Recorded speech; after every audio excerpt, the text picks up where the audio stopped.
Good morning student. આજે આપણે બાળકમાં થતા બિહેવિયરલ ડિસઓર્ડર વિશે જોઈશું, જેમાં tics, thumb sucking, nail biting and temper tantrum જેવા ડિસઓર્ડર વિશે જોઈશું. જેમાં first, tics disorder, repetitive movements of muscles, groups of face, neck, hands, shoulder and front. As example, lips making, grimacing, tongue thrusting, eye blinking, throat clearing. Tics disorder means repetitive movement આપણા મસલ્સની, જેમાં નેક, face, hand, shoulder અને ટ્રંક જેવાનો સમાવેશ થાય છે. Example તરીકે, જેમાં આંખો વારંવાર બંધ કરવી અને ખોલવી, ગળું ક્લીન કરવું, જીભ આગળ કરવી. ટિક્સ એ એક ટેન્શન રિલીવિંગ હેબિટ ડિસઓર્ડર છે, જેના કારણે પેશન્ટનું માઇન્ડ ડાયવર્ટ થાય છે. persistent tics need psychotherapeutic intervention. અમુક ટિક્સને સાયકોથેરાપી ઇન્ટરવેન્શનની જરૂરત હોય છે, જેમ કે ઓછું confidence, neuropsychologic dysfunction. Then thumb sucking. Thumb sucking એ એક હેબિટ ડિસઓર્ડર છે, જે ઇન્ફન્ટ અને ટોડલરમાં જોવા મળે છે. બાળક ઇન્ટરનલી ડિસ્ટર્બ હોય ત્યારે થમ્બ સકિંગ કરે છે. reinforced by attention from parents. બાળકને પેરેન્ટ્સનું અટેન્શન મળતું ન હોય અથવા તો ડેવલપમેન્ટલ અથવા નેગ્લેક્ટ એટલે કે અનદેખું કરવું જેવા ફેક્ટર રિસ્પોન્સિબલ છે. Then management of thumb sucking. Reassure parents that it's transient. પેરેન્ટ્સને reassure કરવું, improve parental attention or nurturing.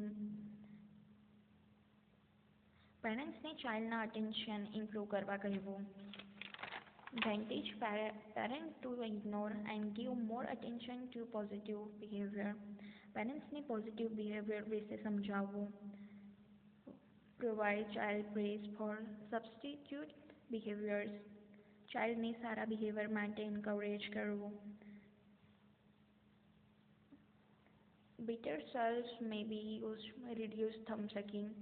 Then chronic thumb sucking in older children may affect alignment of teeth. Thumb સકિંગમાં બાળકનું thumb પર કડવાહટ, જેમ કે લીમડાનું પાન apply કરવું, જેથી કે ખરાબ ટેસ્ટના કારણે બાળક થમ્બ સકિંગ ન કરે. જો બાળક વધારે પડતું થમ્બ સકિંગ કરે અથવા વધારે ઉંમર સુધી થમ્બ સકિંગ કરે તો તેના દાંતની અલાઇનમેન્ટમાં ઇફેક્ટ થાય છે. Then nail biting. Nail biting is bad oral habit, especially in school-age children beyond 4 years of age. It is a sign of tension and self-punishment to cope with the hostile feeling towards parents. Nail biting A bed oral habit disorder છે, જે school એજ ચિલ્ડ્રનમાં જોવા મળે છે. 5 થી 7 વર્ષના બાળકોમાં આ disorder જોવા મળે છે. It is caused by feeling of insecurity, conflict, and hostility.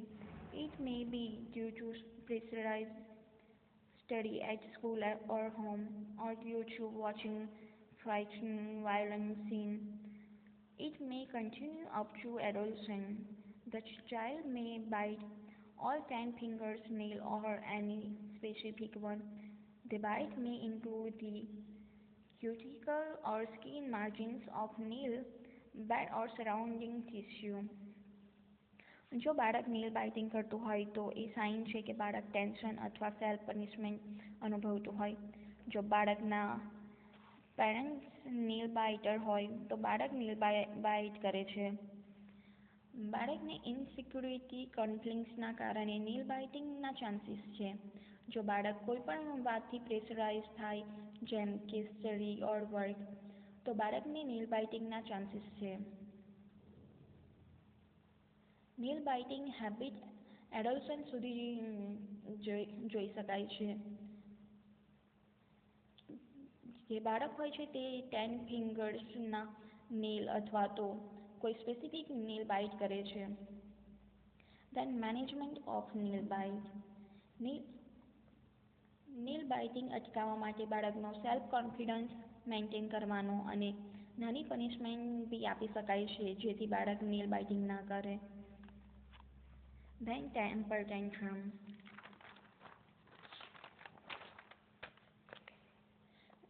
Tantrums are most common between the ages of 2 and 4 years. ટોડલર પોતાના સ્વતંત્રતા હિંસક રીતે પ્રદર્શિત કરે છે જે ડિસિપ્લિન વિરુદ્ધ હોય છે અને પોતાનો ગુસ્સો અમર્યાદિત લેવલે વ્યક્ત કરે છે. ટેમ્પર ટેન્ટ્રમ મોટાભાગે 2 થી 4 વર્ષના બાળકોમાં જોવા મળે છે. આ વાયોલન્ટ અને શોર્ટ લાઇફ બિહેવિયરલ સિન્ડ્રોમ છે. Temper tantrums are a child way of showing anger and frustration. સામાન્ય રીતે બાળકોમાં નિરાશ હોય અથવા બાળકોની ઈચ્છા પૂરી ન થાય ત્યારે તે જોવા મળે છે. ટોડલર પોતાનો ગુસ્સો વ્યક્ત કરે છે જેમ કે ફ્લોર ઉપર ચડી જવું, પગથી લાત મારવી, મોટેથી બૂમો પાડવી અને ઘણી વખત પોતાની જાતને જ નુકસાન પહોંચાડે છે. આ પ્રકારનું બિહેવિયર બાળકમાં વારંવાર જોવા મળે અને સિવિયર નેચર હોય તો તે પેથોલોજીકલ થઈ શકે છે. Then management of temper tantrum.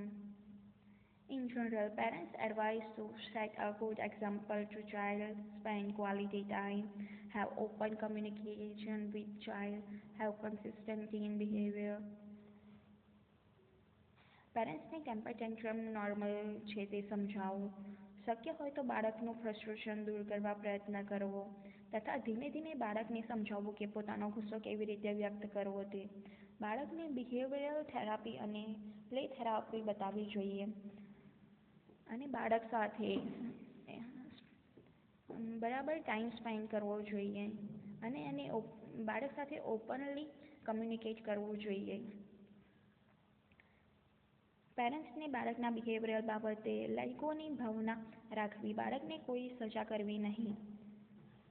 બાળકને રિકવર માટે ટાઈમ અને સ્પેસ આપવી જોઈએ. પેરેન્ટ્સનું એટીટ્યુડ બદલવું જોઈએ. વધારે પડતું ઓવર પ્રોટેક્ટિવ ન બનવું. બાળકને સિક્યુરિટી અને પૂરો સપોર્ટ આપવો. Thank you.